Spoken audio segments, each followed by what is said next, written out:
Hezbollah reportedly ordered around 5,000 pagers from Taiwan, a country known for producing about 90% of the world's most advanced semiconductors. These pagers were destined for Lebanon. However, what makes this story particularly intriguing is what allegedly happened during the shipment process. At some point along the way, a spy agency is believed to have intercepted the shipment and tampered with the pagers. They discreetly altered the internal components, replacing one of the two identical batteries with a hidden explosive device. This modification was done so subtly that it went unnoticed. Once the changes were made, the altered pagers were quietly sent back to Hezbollah as if nothing had happened. To help you understand better about the explosive pager, let's take a look at how it works. At its core, the battery powers the entire device. This is the speaker and emits audio alerts to notify the user of incoming messages. The motor adds a physical vibration alert, making the pager effective in silent mode. The radio antenna coil receives wireless signals like VHS, and the microprocessor converts these signals into readable messages. In short, these are often low-tech and difficult to track. Inside a typical pager, you'll notice these components working together, particularly the batteries which power the device. Now, let's consider a hypothetical scenario. Imagine you're looking at two identical batteries inside the pager.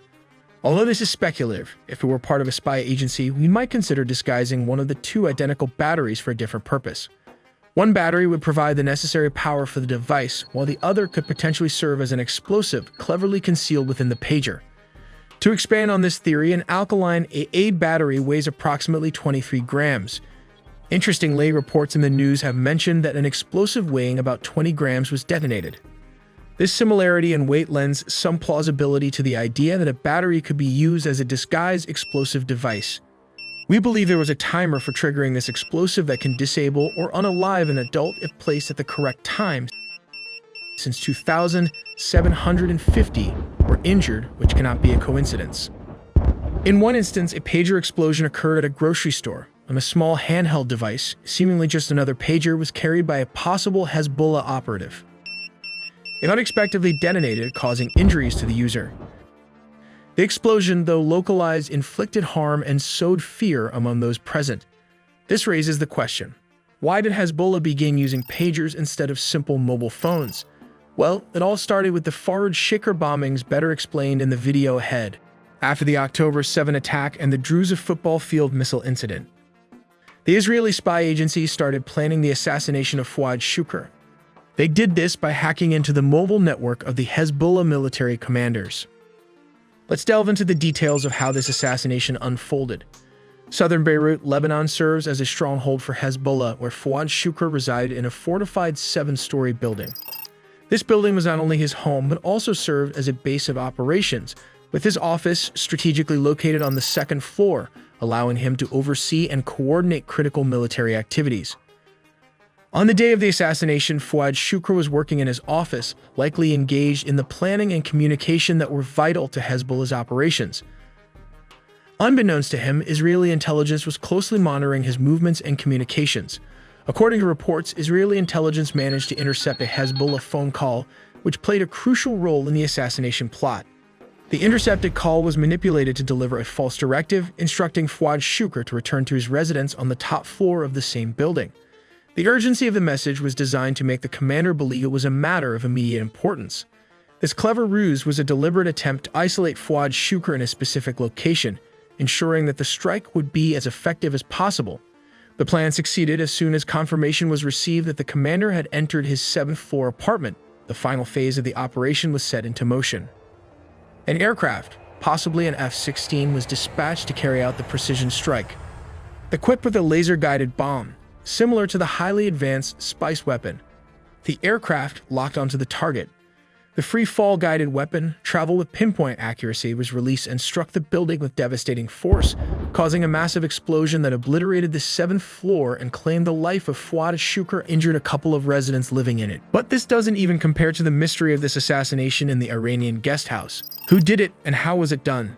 We will present you with 3 scenarios and let you, the audience, decide. One involves a bomb being planted in all 3 rooms and blew up possibly by a remote control. The second scenario describes alleged Mossad operative waiting until around 2 a.m. to launch a short-range missile at this part of the guest house. The third scenario involves using a stealth jet to hit the target, all these in the video ahead, so don't miss a beat. But first, let's examine the surroundings. This is a 5-story guest house located in the northern part of Iran. The guest house is situated near the Sadabad complex and is surrounded by mountainous regions. It is also open on all sides. This building has around 5 to 6 floors with different rooms on each level. For now, we'll focus on a particular room on the western side of the building. Let's look at Scenario 1. Ismail Haniyeh, a senior leader of Hamas, was assassinated by an explosive device covertly smuggled into the Tehran guest house where he was staying. This account is according to 7 Middle Eastern officials, including 2 Iranians and an American official.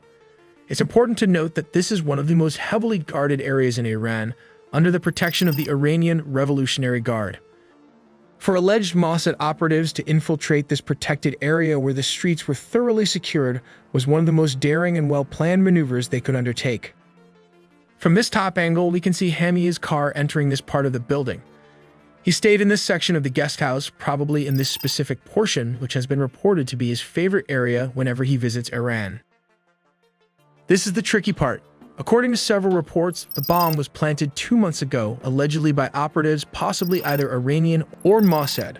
Let's consider C4 as the explosive used in this case. It typically consists of a remote controller and a main warhead, which is composed of explosives, a plastic binder, a plasticizer to make it malleable, and usually a marker or odorizing taggant chemical. Although small, C4 can destroy a room with a blast radius of around 4 to 20 feet.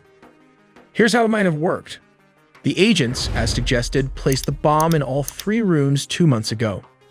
Then, when the time was right, it returned to the desired area near the mountain and activated the explosive from a safe distance by hitting the switch, taking out Haniyeh and his bodyguard, along with the destruction of this part of the room. Let's take a look at Scenario 2. There were reports from some witnesses that an object was seen flying from the mountainous region and exploded late at night. The object we're talking is this Spike long-range multi-purpose anti-tank missile system is designed to engage modern armored vehicles, double reinforced fortifications, and enemy personnel at any time of day and in difficult weather conditions. This missile has a range of 200 meters to 4 kilometers, which is well below the guest house. Here are the various parts of the missile. The homing head of the missile, known as the Spike ER, is located in the nose section. Behind it, there is an electronics unit and a leading charge of the cumulative warhead, followed by the main engine. In the central part of the missile's hull, there is a gyroscope and an accumulator battery, the main charge of the warhead with a safety and arming mechanism, and a fuse.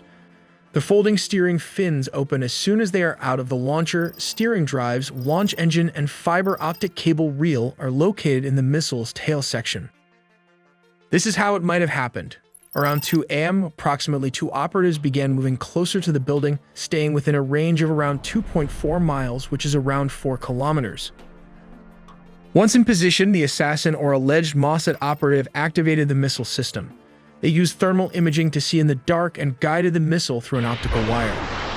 This technology allowed the operator to precisely control the missile's trajectory, even in low visibility conditions. The view from the scope likely provided the operative with a clear visual of the target, guiding the missile towards its destination. The missile, as described, has 2 warheads, a precursor warhead at the front and the main warhead at the rear. The precursor warhead is designed to penetrate reinforced structures, such as double-layered concrete walls. Upon breaching the initial barrier, the main warhead then detonates inside the room, causing significant damage. The power and impact of the missile could have potentially destroyed 3 rooms in the guest house. It's important to note that the Iranian Revolutionary Guard reported that a short-range projectile weighing 7 kilograms was launched from outside the compound, consistent with the described attack. This information aligns with the possibility of an external assault using a missile system like the Spike. And the final third scenario involves using a stealth fighter jet like the F-35. However, Iran's air defense forces include the S-300, a Russian long-range surface-to-air missile defense system. Iran purchased the S-300 from Russia in late 2016 for $800 million. Given this, I doubt Israel would risk a $100 million aircraft for a single target, such as this guest house in Tehran, especially considering the potential for being targeted from every angle. Therefore, what I think is happening is that a short-range missile, like this one, might be used instead, but in the fog of war, any one of these could be a possibility. We also make original engineering content, so please subscribe and hit the notification bell for more videos.